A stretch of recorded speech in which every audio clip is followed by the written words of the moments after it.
Copyright disclaimer. Under Title 17 U.S.C. Section 107, allowance is made for fair use for purposes such as criticism, comment, news reporting, teaching, scholarship, and research.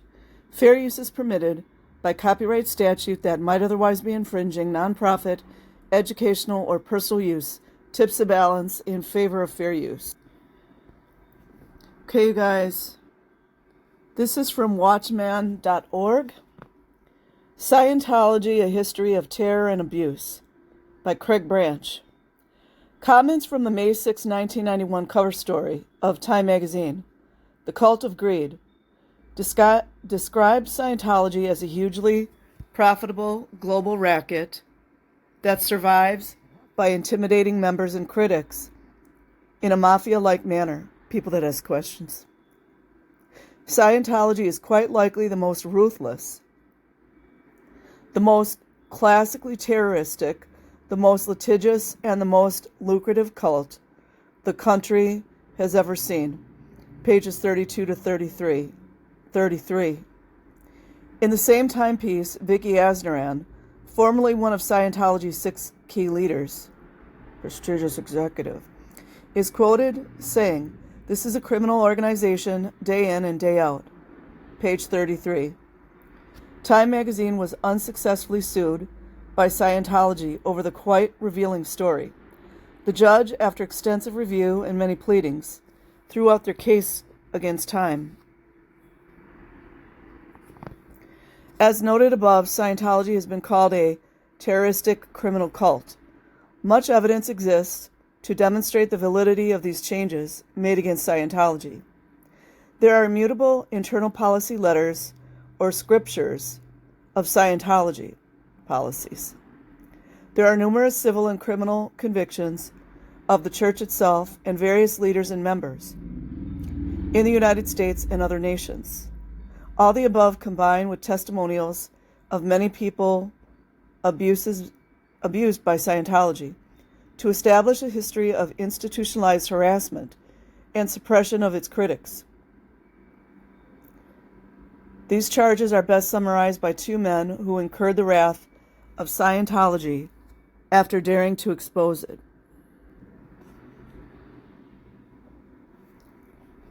One of its critics was senior editor for Reader's Digest, Eugene Methvin. After researching and publishing 2 articles in his magazine, highly critical of Scientology, and detailing the harassment which followed, fair gaming, he wrote, "Scientology is far more than a mere religion. An analysis of sworn testimony and the findings of official tribunals in 12 nations plus independent investigation reveals it to be a multinational racket masquerading as a religion." The Santa Rosa News Herald, June 22, 1982, page 1. Boston attorney Michael Flynn and 6 other colleagues wrote, "There is substantial, perhaps overwhelming evidence to support the conclusion that, despite Scientology's attempted religious front, it is in reality a criminal fraud-ridden, commercial, profit-motivated enterprise engaged in the practice of psychotherapy with a military structure," it's a fake one, "and operational methods designed to accumulate money, information, and power." Scientology typically responds that it is being persecuted by bigots. An organization that calls people that are not Scientologists WOG, which is a racial slur.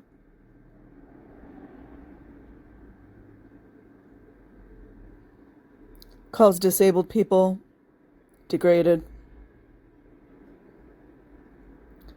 Calls gay people a number 2 on the tone scale. That critics are themselves criminals and have some insidious ulterior motives, like asking questions.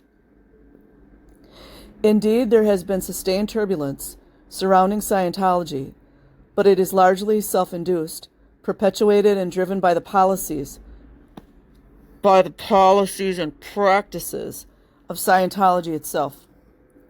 Apart from Scientology's counter-tactics of fear, propaganda, campaigns, and cover-ups, where have we seen that before? One obstacle to reaching Scientologists with the truth is that their organization is tightly compartmentalized, like satanic covens and the military. It can be a long and expensive process before members are exposed to all of the policies and mind control techniques of Scientology. Thus, individual Scientologists are at different levels of indoctrination and understanding of the totalitarian nature of Scientology. By the time Gita, true name withheld by request, a former Scientologist in Germany and mother of 3, understood the true nature of Scientology, she had lost her husband and over $315,000 to the organization. She states that she joined Scientology believing it was a warm-hearted organization out to save the world and its economy, that it wanted to build a world without criminality and drugs. Brave New World. Chicago Tribune, February 10th, 1997, page 19. Now she believes much differently. 3 current events help to illustrate the concern over the beliefs and practices of Scientology. The death of 36-year-old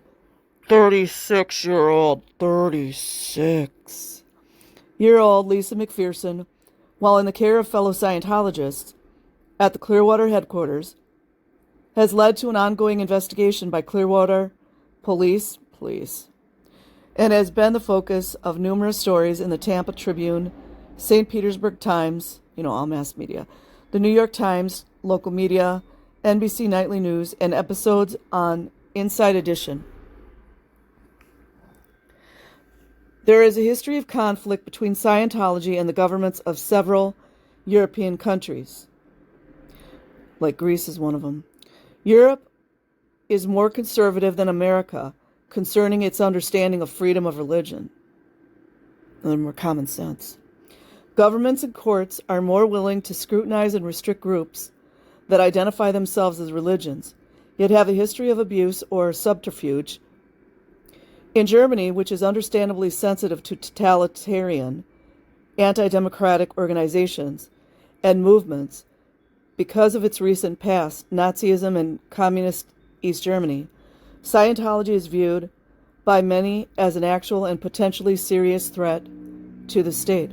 Also, by the way, good old little 80, you guys should know, the 80, ADOLF, allegedly was into the dark occult. Must be an MF conspiracy, huh? Ursula Caberta, head of the government's task force investigating Scientology, cites many of the usual complaints heard practically anywhere they, Scientology, have established their church. Los Angeles Times, February 6, 1999, page Alpha 6. The complaints involved brainwashing members into thinking it was ethical to commit tax evasion, fraud, and other crimes, and manipulating people into giving up huge sums of money for personal growth seminars. German officials also cite the many civil and criminal convictions of Scientology and Scientologists around the world in Scientology written policies, or scriptures, actually policies, which institutionalize these abuses. Listen to that, LAPD. Institutionalizes these abuses, LAPD. Government officials, allegedly. One such document is Hubbard HCO Policy Letter of August 15, 1960, titled Department of Government Affairs. The policy states the object of the department is to broaden the impact of Scientology upon governments and other organizations, and is to conduct itself so as to make the name and reputation of Scientology better and more forceful. Therefore, defensive tactics are frowned upon. Only attacks resolve threats. Charlie Igloo Alpha. Hubbard continued. In the face of danger from governments or courts, there are only two errors that can make A as an alpha do nothing and B defend. The policy directs Scientologists to make enough threat or clamor to cause the enemy to quail.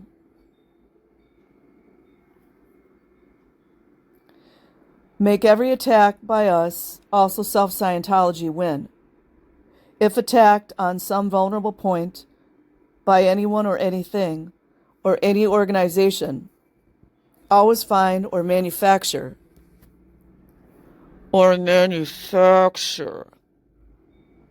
enough threat against them to cause them to sue for peace. Always attack. Page 484, emphasis added.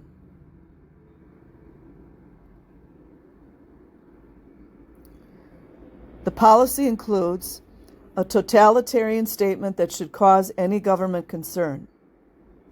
The goal of the department is to bring the government and hostile philosophies or societies into a state of complete compliance, like the last 5 years, with the goals of Scientology.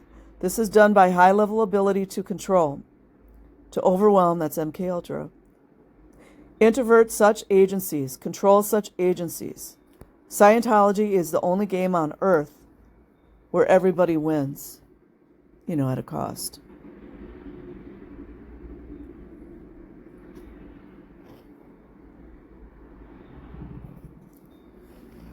A chain of events resulted in the German government's decision to put the Church of Scientology under nationwide surveillance by counterintelligence agents because it contends that the Church is a threat to democracy. Monitoring the federal and state anti-extremist watchdogs is justified, said Women and Family Affairs Minister Claudia Nolt, because our citizens must be protected against the unscrupulous profiteering of Scientology. See all these people that were blowing the whistle and nothing happened? Don't you guys wonder why that is? A key link in the chain of events was a German Supreme Federal Labor Court decision stating that Scientology's claim to be a religious community was only a pretext for pursuing business interests. It is insufficient for a group to proclaim itself a religious community. The spiritual content and appearance of the community should reflect religious nature. With the Church of Scientology, this is not the case.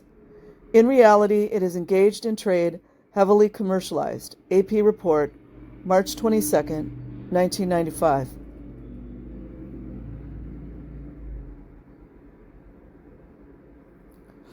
Scientology lost at least 3 more court decisions dealing with engaging public advertising and personality to distribution in Hanover and Dusseldorf. Stars and Stripes, November 16, 1995, Chicago Tribune. January 24, 1996, Section 1. A German court also ruled that the political parties were within their rights to exclude Scientologists from party membership. Reuters report, July 9, 1997.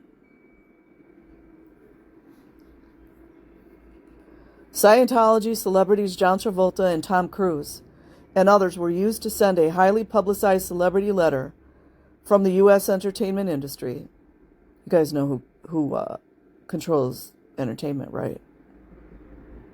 I'm going to assume you do. To the German government with the same sort of charges. The letter included the names of Dustin Hoffman, Goldie Hawn, Oliver Stone, Larry King, Gore Vidal, and 29 others. Washington Post, January 14, 1997, Alpha 11.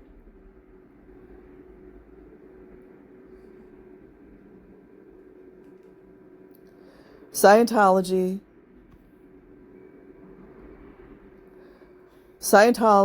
also used its entertainment Scientology also used its entertainment celebrities and others to move the U.S. State Department to pressure the German government in its annual human rights report. Scientology even filed a suit with the European Commission of Human Rights, claiming persecution and discrimination. It's always what they scream, isn't it? Most recently, Scientologists were in the news again after they organized a public demonstration against German government policies, which drew an estimated 3,000 Scientologists, right, who marched in Bonn. Akron Beacon, there's that name again.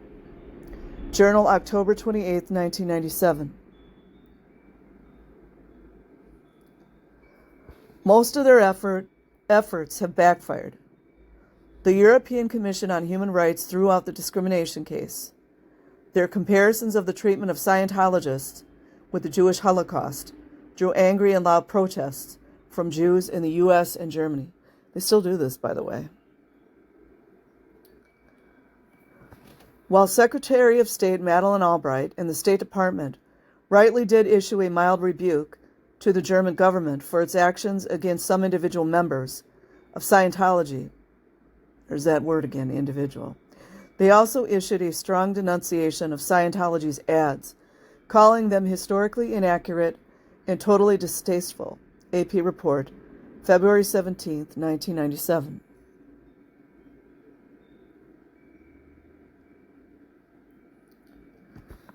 While Scientologists seek to find refuge and support among Americans by contrasting the more liberal U.S. freedom of religion view with those of Germany and Europe, Americans should be aware that their own government also did not grant tax-exempt religious status to the Church of Scientology for 26 years, from 1967 to 1993. The sudden and secret 1993 capitulation to Scientology by the IRS provoked bewildered suspicion for many, especially in view of the history of litigation between the two parties. After a legal challenge by Scientology, a 1984 U.S. court decision upheld the IRS. The court was found that Scientology continued operation was for a substantial commercial purpose, and it was founded for the primary purpose of gaining tax-exempt status to serve the financial goals of other non-exempt entities.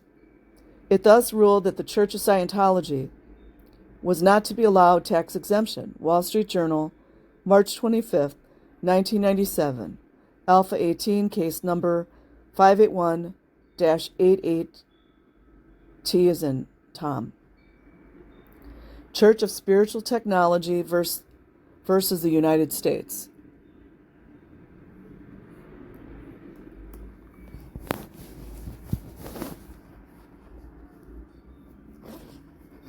The decision was upheld by the U.S. Appeals Court, and the U.S. Supreme Court refused to consider it only 1 year before the IRS reversal. The U.S. Supreme Court had also found for the IRS in 1989 in another suit where a Scientologist wanted to be able to deduct charges for his Scientology counseling, auditing, interrogation. Wall Street Journal, March 25, 1997, Alpha 18. Is that where's that? There's that number again, 18. The tax court utilized the records captured during an FBI raid on Scientology headquarters in 1977. Those records demonstrated that the church had, for the previous 8 years, perpetrated a conspiracy involving manufacturing and falsifying records to present to the IRS, burglarizing IRS offices and stealing government documents, and subverting government processes for unlawful purposes. Imagine that, you guys. Wall Street Journal, March 25th, 1997, Alpha 18.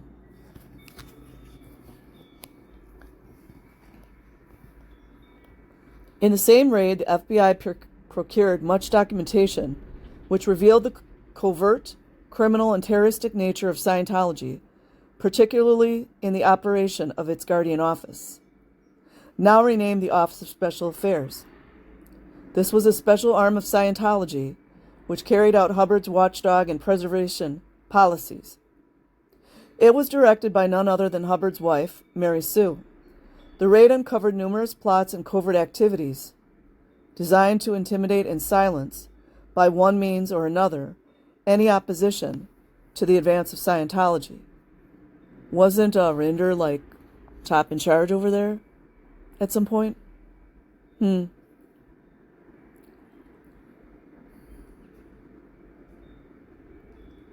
Scientology had planted spies in the IRS and the Justice Department. They had planted bugging devices and stolen many confidential documents and plans. Other evidence was discovered detailing countless smear campaigns and operations against church enemies. Los Angeles Times, June 24th, 1990, page Alpha 39. In court cases stemming from 1977 FBI raid, 11 of the church's leaders, including Mary Sue Hubbard, were convicted, allegedly, of conspiracy and burglary and received 5 years in prison. Scientology now claims that the Guardian Office was a renegade group within Scientology.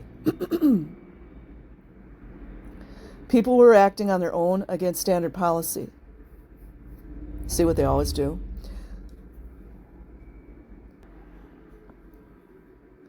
The continued history of litigation and many testimonials of former members indicate otherwise. This defense is especially laughable when one considers that Hubbard's written policies, as well as a secret program code named Snow White, should probably check that in Gematria, actually instruct Scientology members to use just such tactics as the Guardian Office had employed in order to make Scientology win.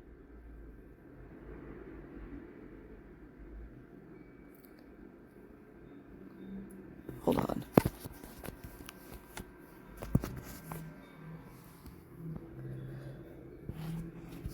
The 1993 IRS decision to grant Scientology tax-exempt status, in spite of all this evidence of criminal activity by the church, remains a mystery. Yeah, mystery is a very good word, too. A mystery deepened by its decision to seal the negotiation and any record of the agreement. Like a covenant? The IRS cited taxpayer privacy laws as justification for the sealing. But tax analysts, a taxpayer lobby, notes that the privacy laws pertain only to individuals under Section 6103, not to tax-exempt organizations. Section 6104, which provides public disclosure. Tax analysts filed a lawsuit to force disclosure and won the first round. The court has ordered the documents released to the court to review and determine their status. A year and a half later, however, Judge Thomas Hogan has yet to release or rule on the status of those documents.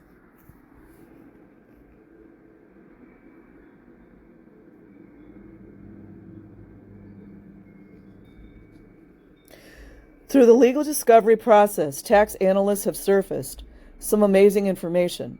This information should cause the legislature to demand a special review of the IRS reversal. Who do you guys think stands to gain from all this money that Scientology makes? Just think about that. Through the legal discovery process, tax analysts have surfaced some amazing information. This information should cause the legislature to demand a special review of the IRS reversal. Sorry, you guys.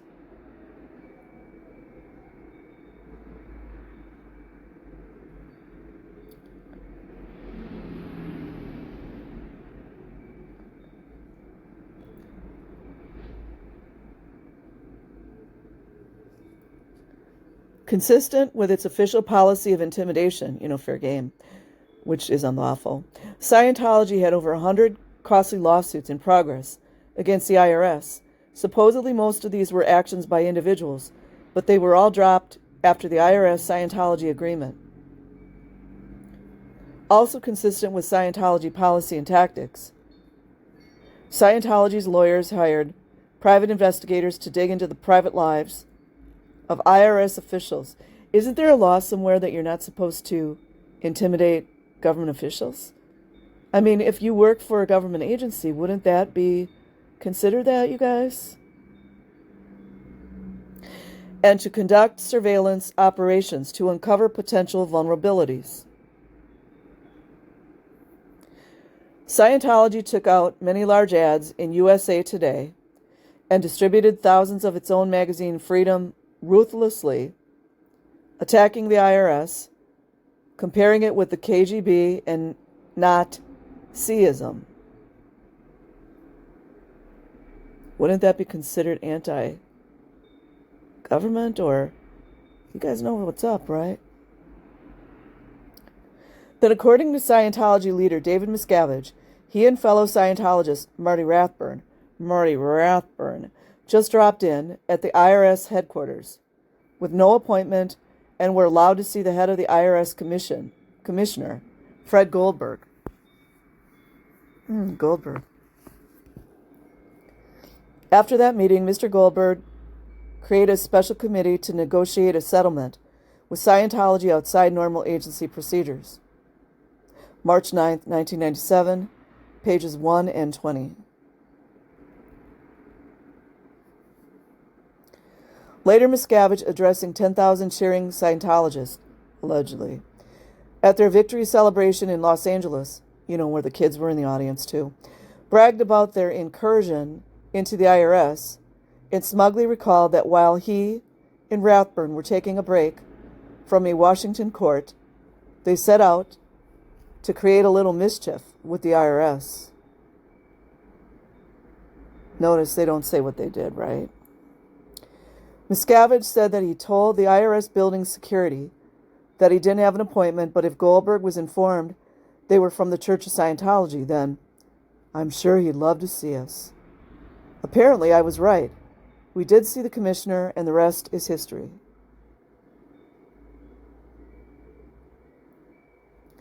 Don't you guys wonder how many little children were almost essentially smuggled into the United States on R2 visas after that? I do. Scientology is now trying to deny this account of the impromptu meeting, New York Times, March 19th, 1997. You guys know there were threats involved here somewhere. Allegedly, in my opinion. Also uncovered in the tax analyst case was information that many unexplained irregularities took place in the IRS Scientology negotiations. You don't say. Wonder what the LAPD knows about that. Goldberg's appointed negotiation committee bypassed the agency's normal exemption organization division. According to tax analysts, the tax law specialists who were to review Scientology's new application for tax exemption were instructed by the negotiations committee they were not to evaluate the Scientology applications for issues of inurement or any other substantive issues, including issues of private benefit and commerciality. The processing was strictly procedural, not substantive. Tax Notes, June 26, 1995, page 1699. In other words, they were to verify only that the correct forms were all completed properly. Like little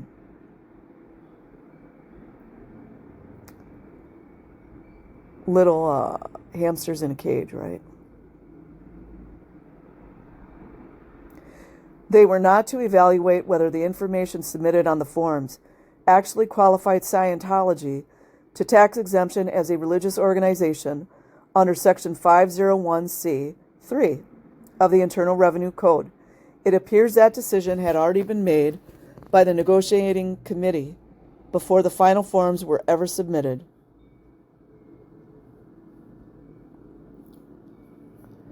So many questions need answering. How can the IRS grant privacy to the Church of Scientology when it required both the Jimmy Swaggart Ministries and Jerry Falwell's Old Time Gospel Hour to disclose the financial details of their tax settlements? Yeah, isn't that a great question? German governmental policy on Scientology is based largely on court decisions that found Scientology to be a business rather than a religion. For 25 years, a U.S. government agency, allegedly, the IRS likewise viewed Scientology as a business and not a church. Its refusal to grant Scientology tax-exempt status as a church was upheld by U.S. courts at all levels. The Supreme Court refusing even to hear their appeal. It would be a bitter irony, then, for Germans if the U.S. were to yield to Scientology pressure to condemn Germany. This is especially true given the dubious manner in which the IRS position was reversed. Many of the scandals, investigations, and convictions that have plagued Scientology have resulted from actions taken under the authority of Hubbard's personal directives contained in HCO policy letters.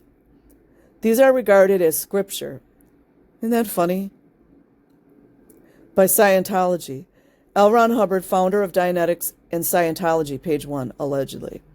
They were given to direct Scientology policy and were not to be changed or abrogated except by Hubbard himself. Scientology Policy Directive 19, July 7th, 1982. Why aren't these policies publicized? Why?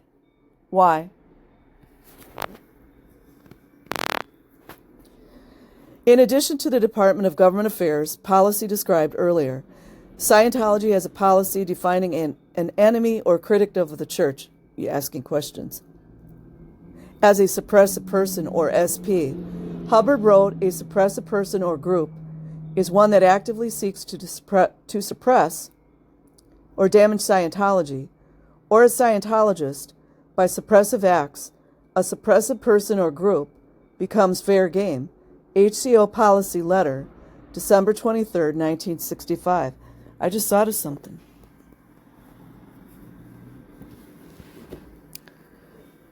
Suppressive declares were put on golden paper. What was the color of the star put on certain individuals in a certain European country? You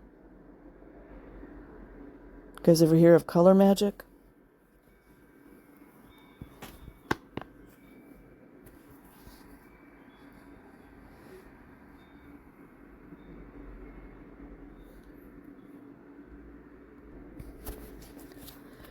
In addition to the Department of Government Affairs policy described earlier, Scientology has a policy defining... Oh, I read that. Sorry, guys.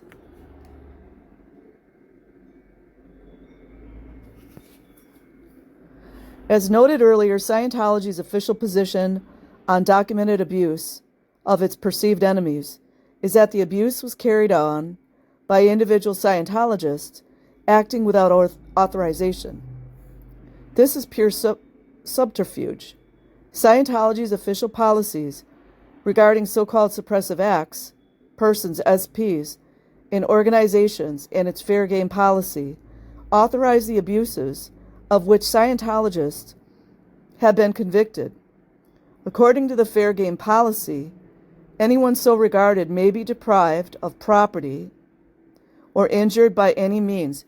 Injured by any means, LAPD, by any Scientologist without any discipline of the Scientologist. May be tricked, lied to, or destroyed. HCO Policy Letter, October 18th, 1967. Take note, please.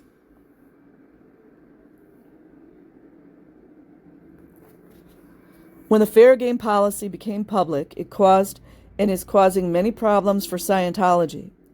Scientology attempts to deny its continuation by claiming Hubbard canceled this order 1 year later, but HCO Policy Letter on October 21st, 1968 only says that the practice of declaring people fair game will cease.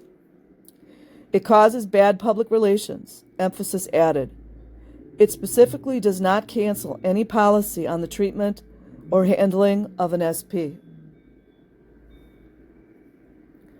Obviously, the concern of this so-called cancellation was not about abuses committed, but over public image, and it only means that formal declarations naming people as fair game will cease. Please.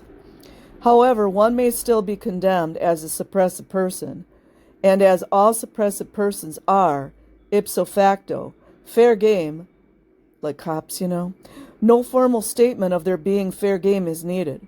A number of subsequent court cases and other documents in Watchman's possession indicate this terroristic policy continues.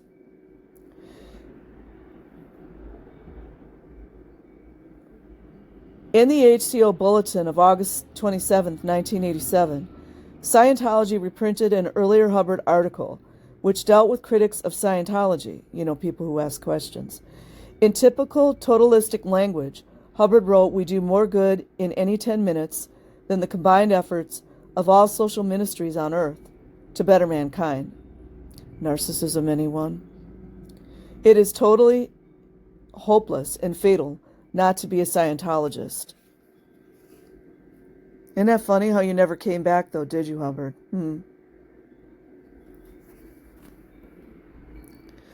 The policy continues. We do not find critics of Scientology, questioners, who do not have criminal pasts. Like you, Hubbard? Over and over we prove this. Never discuss Scientology with a critic. Just discuss his or her crimes. Said from a criminal. In a similar policy, Attacks on Scientology, Hubbard wrote, "Never agree to an investigation of Scientology. Only agree to an investigation of the attackers." How about that, FBI?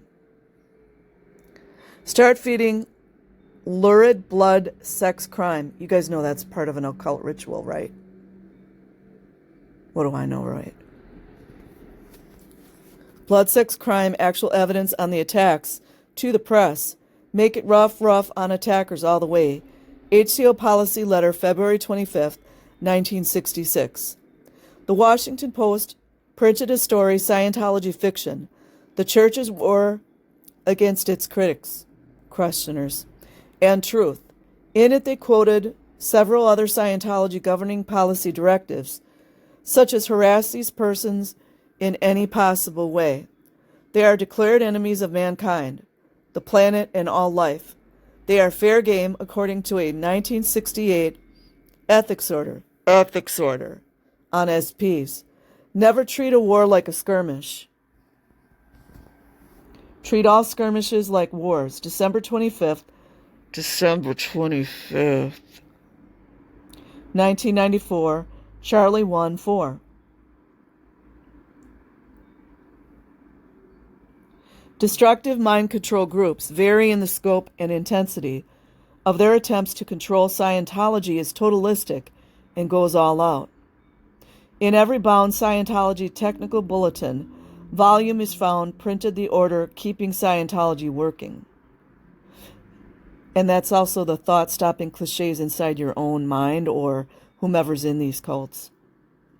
It exhorts these Scientologists to be totally sold out to the cause, to win or die in their attempt. Only the tigers survive. Could that be why they have that lion statue outside Blue Building? You guys know that's also a code.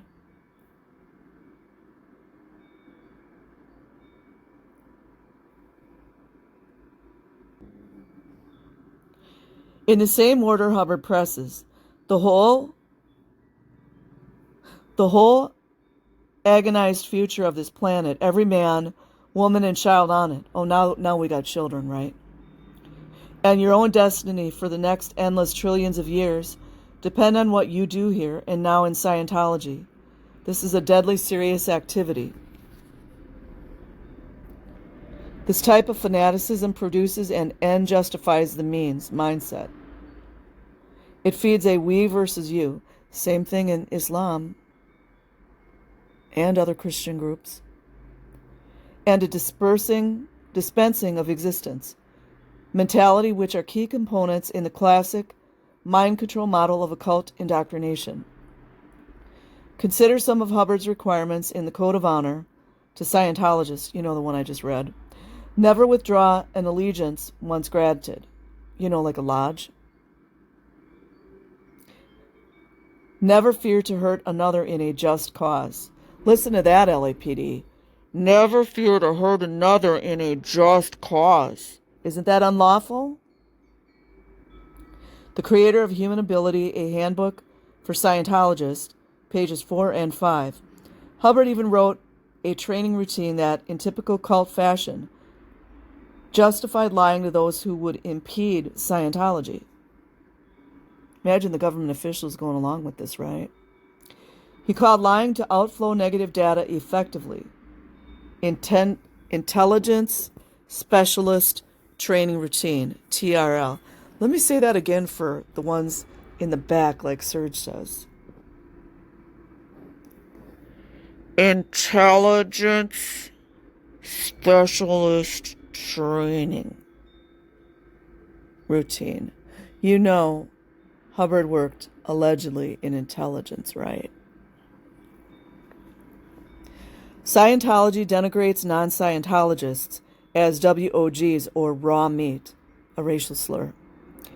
In fact, describing many non-Scientologists, Hubbard writes any person from 2.0 down on the tone scale should not have, in any thinking society, any civil rights of any kind. Wonder what the LGBTQ community thinks of that. Science of Survival, Part 1, page 131. Isn't that unlawful? Sounds like a hate crime, right? Huh. The tone scale is Hubbard's rating, imagine from the degenerate that he is, or classification of emotions.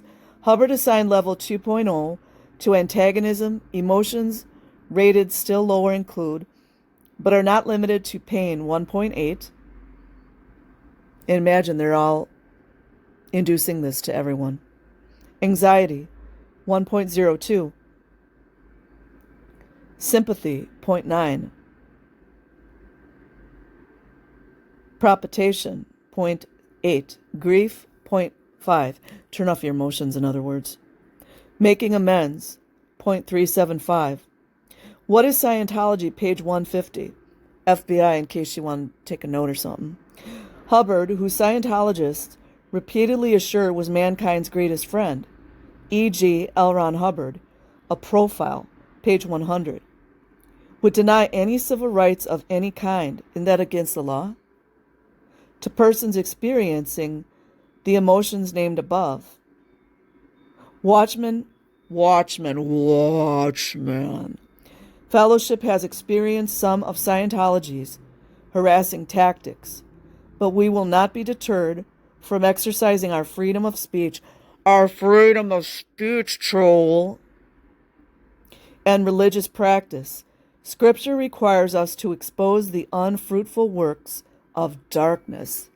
The unfruitful works of darkness, troll.